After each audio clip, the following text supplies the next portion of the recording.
Now, North Korea has not been included on the US list of state sponsors of terrorism. This despite growing calls within the United States for the regime to be relisted.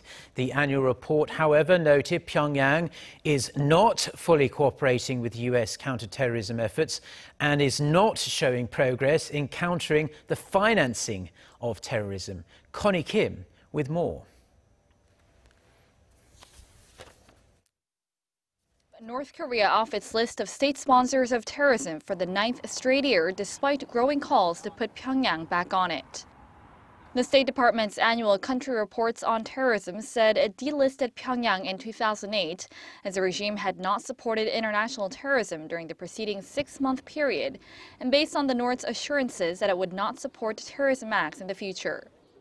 The U.S. designated Pyongyang as a state sponsor of terrorism in 1988 after North Korean agents bombed a South Korean airliner, killing 115 people aboard, but it was dropped from the list in 2008 in exchange for progress in the denuclearization talks.